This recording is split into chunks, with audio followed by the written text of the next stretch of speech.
যাদের চূড়ান্ত ভোটার তালিকা থেকে নাম বাদ চলে গিয়েছিল, ডিলিট হয়ে গেছিলো, নিয়ম অনুযায়ী তাকে আপিল করতে হতো ডিইওর কাছে 15 দিনের মধ্যে। ফার্স্ট আপিল দুটোই করেছে, আপিলও করেছে, আবার ফর্ম 6ও করেছে, কিন্তু কোনোটাতেই কোনো রেসপন্সে পাচ্ছে না। এখন কী করণীয়, এটা বহু মানুষের একটা প্রশ্ন আছে যে যাদের চূড়ান্ত ভোটার তালিকা থেকে নাম বাদ চলে গিয়েছিল, ডিলিট হয়ে গেছিলো, নিয়ম অনুযায়ী তাকে আপিল করতে হতো ডিইওর কাছে 15 দিনের মধ্যে ফার্স্ট আপিল।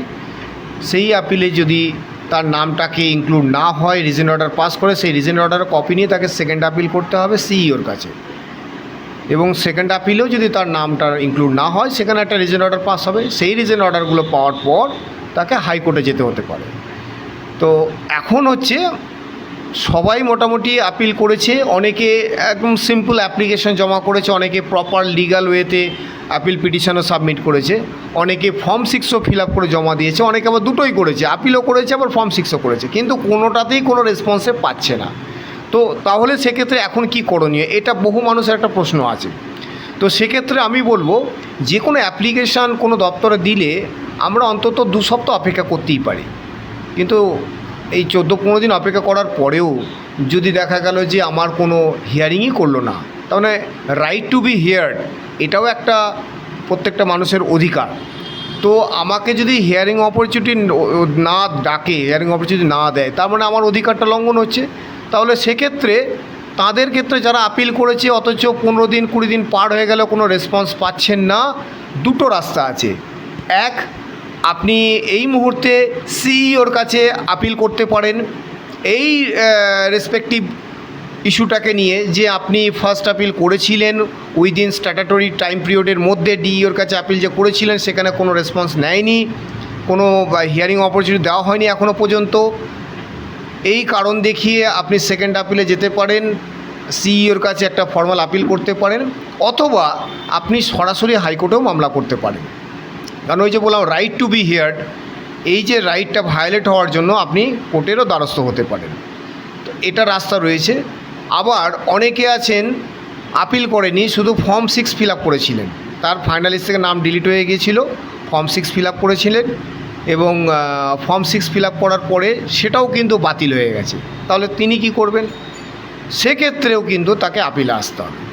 ফার্স্ট তাকে ডিইওর কাছে আপিল করতে হবে, পুরো বিষয়বস্তুটাকে তুলে ধরতে হবে, সেখানে কাজ না হলে তাকে সেকেন্ড আপিলে যেতে হবে, সেকেন্ড আপিলে যদি কাজ না হয় তখন তাকে হাইকোর্টে মামলা করতে হবে।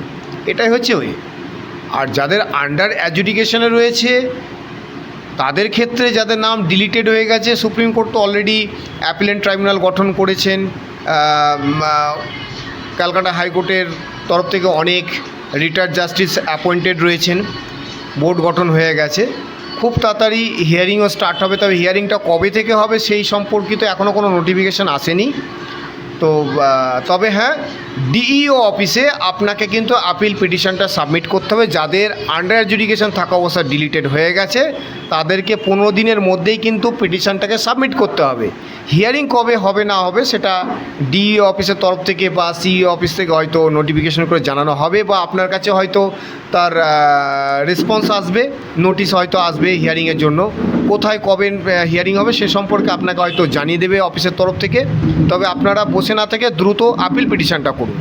আর আমার এটা ব্যক্তিগত সাজেশন, আপিল পিটিশনটা যেটা করবেন সেটা সিম্পল কাঁচা হাতে অ্যাপ্লিকেশনটা না করে প্রপার লিগাল ওয়েতে আপিল পিটিশনটাকে রেডি করুন, করে সাবমিট করুন। কারণ এতবার আপনার বারবার হ্যাকেলড হতে হচ্ছে।